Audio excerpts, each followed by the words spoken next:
त्योहारों की गूंज सुनाई दे रही है चारों तरफ। दिवाली दरवाजे पर दस्तक दे रही है और आज एक ऐसा अवसर है, इस एक ही परिसर में, इस एक ही प्रेमाइसिस में, परिसर में, एक ही मंच पर स्टार्टअप भी हैं और देश के लाखों किसान भी हैं। जय जवान, जय किसान, जय विज्ञान और जय अनुसंधान।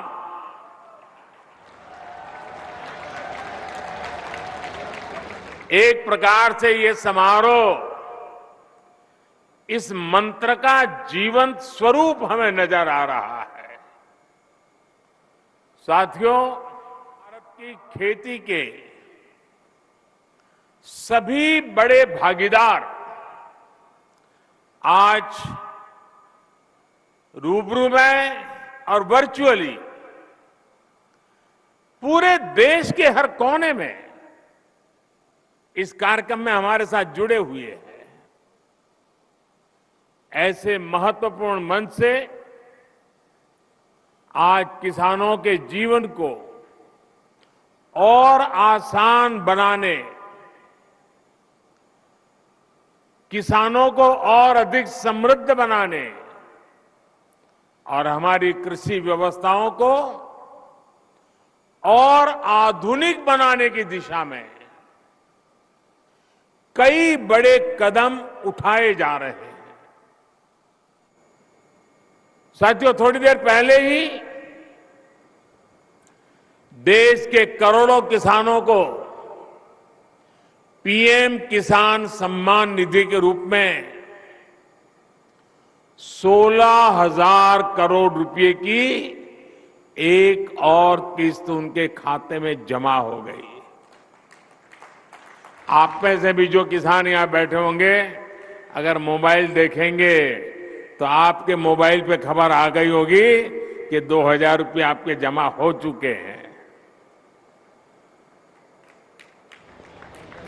कोई बिचौलिया नहीं, कोई कटकी कंपनी नहीं, सीधा सीधा मेरे किसान के खाते में पैसा चला जाता है। मैं इस दिवाली के पहले पैसे का पहुंचना, खेती के अनेक महत्वपूर्ण कामों के समय पैसा पहुंचना, मैं सभी हमारे लाभार्थी किसान परिवारों को, देश के कोने कोने में सभी किसानों को, उनके परिवारजनों को इस अवसर पर बहुत बहुत बधाई देता हूं। आज देश में 600 से ज्यादा प्रधानमंत्री किसान समृद्धि केंद्रों की शुरुआत हो रही है और मैं अभी यहां जो प्रदर्शनी लगी है उसे देख रहा था। एक से बढ़कर एक ऐसी अनेक टेक्नोलॉजी के इनोवेशन वहां है, तो मेरा मन तो कर रहा था कि वहां जरा और ज्यादा रुक जाऊं, लेकिन त्योहारों की सीजन है, आपको ज्यादा रोकना नहीं चाहिए, इसलिए मैं मंच पे चला आया। लेकिन वहां मैंने ये प्रधानमंत्री किसान समृद्धि केंद्र की जो रचना देखी, उसका एक जो मॉडल खड़ा किया है, मैं वाकई मनसुख भाई और उनकी टीम को बधाई देता हूं। ये किसान के लिए सिर्फ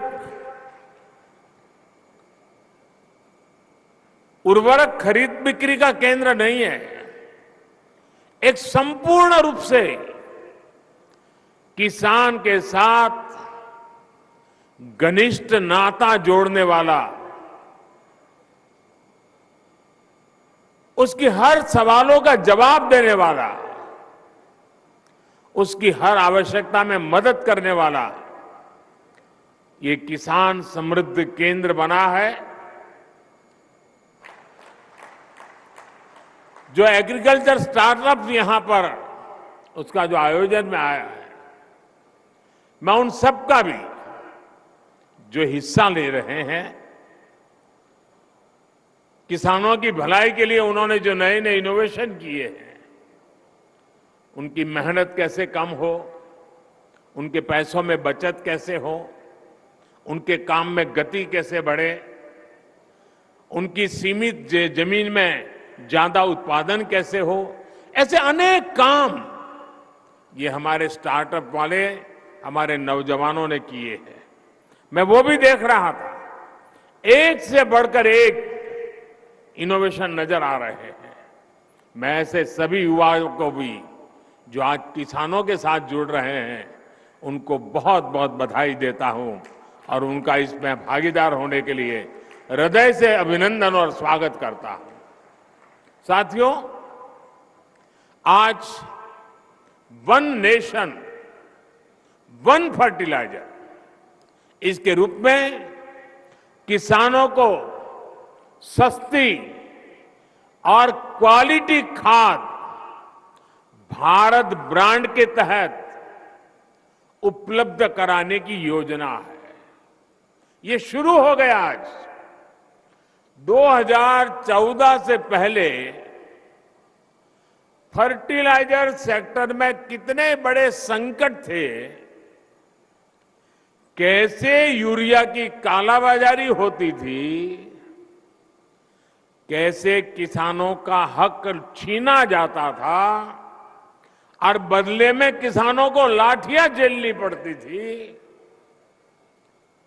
ये हमारे किसान भाई बहन 2014 के पहले के वो दिन कभी नहीं भूल सकते। देश में यूरिया के बड़े बड़े कारखाने बरसों पहले ही बंद हो चुके थे, क्योंकि एक नई दुनिया खड़ी हो गई थी। इंपोर्ट करने से कई लोगों के घर भरते थे, जेब भरते थे, इसलिए यहां कारखाने बंद होने में ही उनका आनंद था। हमने यूरिया की 100% नीम कोटिंग करके उसकी कालाबाजारी रुकवाई। हमने बरसों से बंद पड़े देश के 6 सबसे बड़े यूरिया कारखानों को फिर से शुरू करने के लिए मेहनत की है। साथियों, अब तो यूरिया उत्पादन में आत्मनिर्भरता के लिए भारत अब तेजी से लिक्विड नैनो यूरिया, प्रवाही नैनो यूरिया की तरफ बढ़ रहा है। नैनो यूरिया कम खर्च में अधिक प्रोडक्शन का माध्यम है। किसानों को कम कीमत में खाद मिले, इसके लिए इस वर्ष अब इसके कारण सरकारें खजाने पर बोझ आता है, कई कामों को करने में रुकावटें खड़ी हो जाती हैं। इस वर्ष लगभग 2.5 लाख करोड़ रुपया केंद्र सरकार का सिर्फ ये यूरिया के पीछे हमको लगाना पड़ रहा है। भाइयों और बहनों, आयात पर हो रहे खर्च को कम करने के लिए, देश को आत्मनिर्भर बनाने के लिए हम सब ने मिलकर के संकल्प करना ही होगा। हम सब ने मिलकर के उस दिशा में चलना ही होगा। हम सब ने मिलकर के विदेशों से खाने के लिए चीजें लानी पड़े, खेती के लिए चीजें लानी पड़े, इसमें से मुक्त होने का संकल्प करना ही पड़ेगा। कच्चे तेल और गैस पर विदेशी निर्भरता को कम करने के लिए बायोफ्यूल इथेनॉल पर बहुत अधिक काम आज देश में चल रहा है।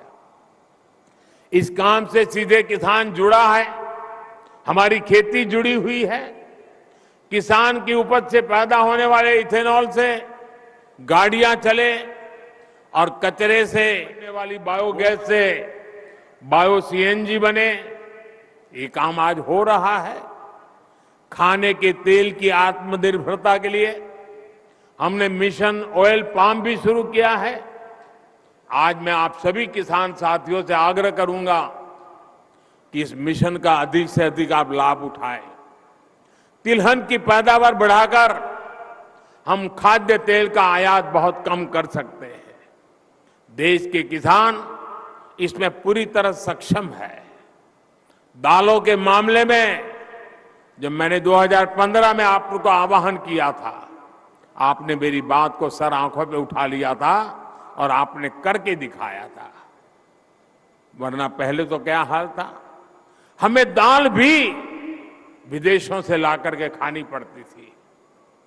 जब हमारे किसानों ने ठान लिया तो देखते ही देखते दाल का उत्पादन लगभग 70% तक बढ़ाकर दिखा दिया।